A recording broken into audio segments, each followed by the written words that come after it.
آسمان تصوف کا وہ روشن ستارہ جس کی چمک و دمک سے علاقہ روشن ہے، آج ان کی کچھ کرامات بیان کرنے کی سعادت حاصل کر رہا ہوں۔ سب سے پہلے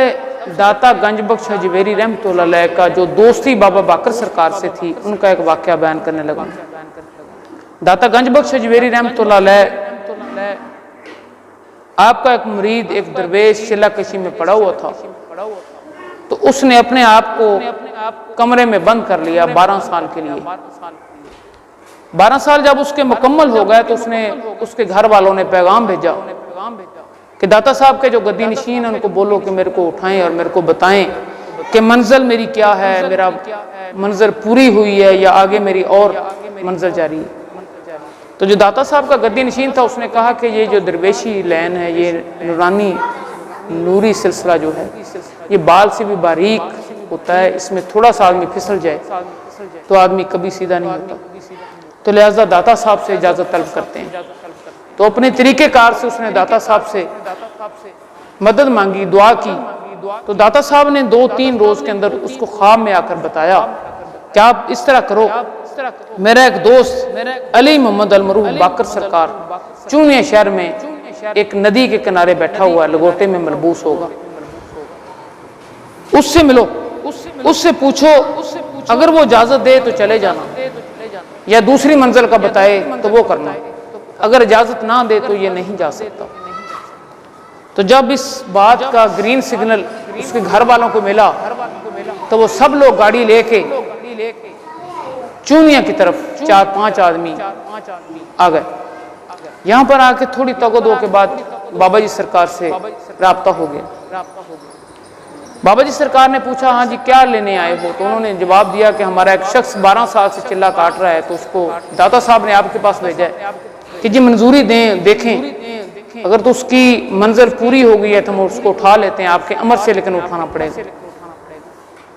اس کے بندے کے جی میں تھا کہ بابا فرید رحمۃ اللہ علیہ جو 36 سال اتنے سال انہوں نے جوہد انبیاء جوہد کا لقب پایا ہے، تو انہوں نے جوہد کیے ہیں، تو میں بھی چلہ کشی کروں تو شاید ایسے مقام کو پہنچ پاؤں، لیکن یہ ذکر کسی سے نہیں کیا تھا، اس نے دل میں سوچا تھا۔ تو بابا باقر سرکار کہتے ہیں کہ فرید نے تو 36 سال چلہ کشی کی اور وہ مسرور رہا، پریشان نہیں ہوا، لیکن یہ تو 12 سال میں تنگ آ گیا ہے، اس کو کہو کہ اپنے لگوٹے کو مضبوط کرے۔ ابھی تو اس نے لگوٹے کو بھی پکا نہیں کیا، نیا نیا اس نے اپنے نفس کو نفس کشی کی ہے، نیا نیا اس نے اپنے نفس کو قابو کیا ہے، لہذا میں اس کو نہیں اٹھا سکتا، لہذا اس کو جاؤ اور اس کو بولو کہ اپنے نفس کشی کرے اور اپنے لگوٹے کو پکا کرے۔ اس بات سے ہمیں داتا صاحب اور بابا جی کی دوستی کا پتہ چلتا ہے۔ دوسرا واقعہ ہے 1971 کی جنگ کا، حضور کی کرامت ہے کہ جب 1971 میں پاک و ہند کی جنگ ہوئی تو چھنگا مانگا کے جنگل میں چند فوجی جو مشقوں میں مصروف تھے، انہوں نے ایک جھونپڑی دیکھی، چھوٹی چھوٹی لکڑیوں کی بنی ہوئی تھی، کانے وغیرہ لگے ہوئے تھے، اس میں ایک درویش بیٹھا ہوا ہے، اس کا نام بابا باقر سرکار تھا۔ انہوں نے سمجھا یہ جاسوس ہے، تو ان فوجی دستوں نے آ کر آپ کو گھیرا ڈال لیا اور پکڑ لیا، اور پکڑ کے اپنی چھونی لے گئے۔ 3 دن تک اپنی حراست میں رکھا اور تشدد سمیت تمام حربے آزمائے۔ جب تفتیش کرنے والے تفتیشی نے اپنی شدت بڑھائی، جو کہ فوج کا ایک کرنل تھا اور وہ اولاد کی نعمت سے محروم تھا، اس کے گھر میں اولاد نہیں تھی، تو سرکار نے اس کو کہا کہ تم فلانی کا بیٹا ہو اور تمہارے گھر میں اولاد نہیں ہے، تم ایک اللہ کے بندے کے ساتھ کیوں ظلم کر رہے ہو؟ تمہیں چاہیے کہ تم دعا لو میرے سے، تم فلانی کے بیٹے ہو۔ وہ یہ حقیقت سن کر خوف زدہ اور ہراساں ہو گیا اور دست بدستہ ہو کر عرض کرنے لگا کہ حضور میرے سے غلطی ہو گئی تو میں معذرت کرتا ہوں، تو یہ جو زخم آپ کے چہرے پہ جسم پہ لگے ہم اس کی دوائی لگا دیتے ہیں۔ حضور نے کہا میرے زخم تو میرا خدا جس کے ساتھ میں مزدوری کر رہا ہوں وہ پورے کرے گا، آپ صرف میرے کو یہاں سے لائے وہیں چھوڑا۔ رستے میں جب وہ فوجی اپنی گاڑی میں لے کے جا رہے تھے بڑی عزت و احترام کے ساتھ، تو انہوں نے پوچھا کہ سرکار یہ جو بات ابھی بتائی ہے یا پہلے بتا دیتے تو ہم اتنے اپنے آپ کو گنہگار نہ سمجھتے۔ تو آپ مسکرا کر فرمانے لگے کہ یار میں نے اپنے فوج کے جوانوں کو چیک کیا تھا، کہنے کے پلے بھی کچھ ہے یا خالی یہ اللہ اور کنارے مارتے ہیں؟ تو ماشاءاللہ یار آپ تو بہت خوب ہو، اللہ آپ کو طاقت، جرت اور حوصلہ عطا فرمائے۔ تو وہ جو کرنل صاحب تھا وہ اٹک کے رہنے والا تھا، وہ کبھی ادھر آیا نہیں تھا۔ وہ بعد میں بھی بابا جی تو ایک جگہ پہ بیٹھتے نہیں تھے، بعد میں بھی جہاں حضور کا پتہ چلتا بابا جی کا، وہ وہاں کافی دیر تک آتا رہا۔ تو ایسے حضور کی بے شمار کرامتیں ہیں، لیکن میں ان کرامتوں کو بتا رہا ہوں جن کو میں جانتا ہوں، جن بندوں کو میں جانتا ہوں ابھی تک وہ حیات ہیں۔ اسی طرح ننکانہ صاحب کی دو کرامتیں، ایک دفعہ ننکانہ صاحب آپ اپنے مرید جس کا نام حسن ہے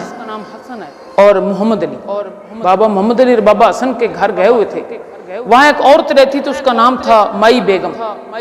بڑی پاکیزہ عورت تھی، وہ درود اور کلمے کی تسبیح کرتی رہتی تھی، لیکن زیادہ ورد جو درود کلمے کا کرتی تھی، لا الہ الا اللہ محمد رسول اللہ پڑھتی رہتی تھی، لیکن دل میں کہتی تھی کہ اگر میرے کو کوئی ہستی مل جائے، اگر کوئی اللہ کا بزرگ مل جائے، وہ میرے کو ورد بتا دے تاکہ میرے دل کو سکون اور قرار آ جائے، تو پھر میں وہی ورد کروں۔ تو جب آپ وہاں ننکانہ نبی پور گاؤں میں گئے تو وہاں ان کو پتہ چلا کہ یہاں ایک اللہ کے بہت بڑی ہستی بزرگ آئے ہوئے ہیں، تو ان سے میں کیوں نہ ملوں۔ تو جب ان سے ملی تو اس نے کہا کہ میرے کو اطمینان قلب نہیں ہو رہا، میرے کو قرار سکون نہیں آ رہا، لہٰذا آپ میرے کو کوئی ورد بتا دیں۔ تو بابا جی کو اس نے تو نہیں بتایا تھا کہ وہ کیا پڑھتی ہے۔ سرکار پنجابی میں کہتے ہیں مائی کلمہ ہی چنگا ہوندا ہے، جڑا پڑھنی ہے کلمہ پڑھی رکھیا کر۔ تو اس مائی نے اتنی وہ حیران ہوئی کہ میں نے تو ذکر نہیں کیا تھا، تو وہ وہی کلمہ پڑھتی رہی اور بعد میں اس کو اللہ پاک نے سکون عطا فرمایا اور اسی وجہ سے قرار اور دل اطمینان اس کا ہوا۔ اسی طرح ایک واقعہ اور ننکانے صاحب کا ہی ہے۔ بابے حسن کی بیوی جن کا نام محمد اشرف بی بی تھا، جن کا نام اشرف بی بی ہے، ان کے پیٹ میں 2 کلو کی رسولی ہو گئی۔ ڈاکٹرز نے کافی دعائی کرنے کے بعد اس کو آپریشن کا حل بتایا کہ آپریشن کے علاوہ کوئی علاج نہیں ہے اس کا۔ جب بابا حسن زیادہ پریشان ہو گئے آپریشن کا سن کر، تو انہوں نے اپنی بیوی کو پیسے دیے کہ اپنے بھائی کو ساتھ لے جاؤ، جو کہ گاؤں میں وہی نبی پور میں کسی ہاسپٹل میں جاب کرتے تھے، کسی ڈاکٹر کے پاس چلے جاؤ اور آپریشن کرا لو۔ تو وہ علی محمد صاحب کہتے ہیں کہ پہلے بابا جی سے چونیے جا کے اجازت لے لیں تو پھر آپریشن کراتے ہیں۔ بابا محمد علی اور بی بی اشرف اور ان کی بیوی محمد علی صاحب کی، وہ تینوں چونیاں تشریف لے آئے۔ انہوں نے آ کے سرکار کو بتایا کہ میری بہن کے پیٹ میں 2 کلو کی رسولی ہے، ڈاکٹر نے آپریشن کا بولا نہیں کرائیں گے تو مسئلہ اس کی زندگی کا ہے، تو اس لیے ہیں کہ آپریشن کی اجازت دے دیں اور دعا کریں کہ چھوٹے چھوٹے بچے ہیں، اللہ ان کی زندگی بخش دے اور یہ واپس صحیح سلامت ہو کر اپنے بچوں میں گھر میں آ جائیں۔ بابا جی سرکار نے سارا واقعہ سننے کے بعد فرمایا کہ آپریشن کیسا اور کیوں کرانا ہے، جاؤ اپنے گھر، اللہ خیر کرے گا۔ پنجابی میں بولا کہ ادھر ادھر اپئی ہو جائے گی، تو تنگی نہیں کرے گا اور ختم ہو جائے گی۔ اور ایسے ہی ہوا، وہ اپنے گھر گئی، ابھی تک اللہ ان کو زندگی دے حیات ہیں۔ ان کو نہیں پتا چلا کہ وہ رسولی کہاں گئی اور کہاں تھی اور کیسے ہوئی تھی اور کیسے ختم ہوئی۔ یہ واقعات میں جو بیان کر رہا ہوں، جن آدمیوں کو میں جانتا ہوں وہ وہی بیان کر رہا ہوں، وہ اللہ کے فضل سے بالکل ٹھیک زندگی گزار رہے ہیں۔ فقر کل جہان دا آسرا تابع فقر دے پیر امیر سائیں۔ امید کرتا ہوں یہ واقعات پسند آئے ہوں گے اور نیچے کمنٹس ضرور دیجیے گا۔ باقی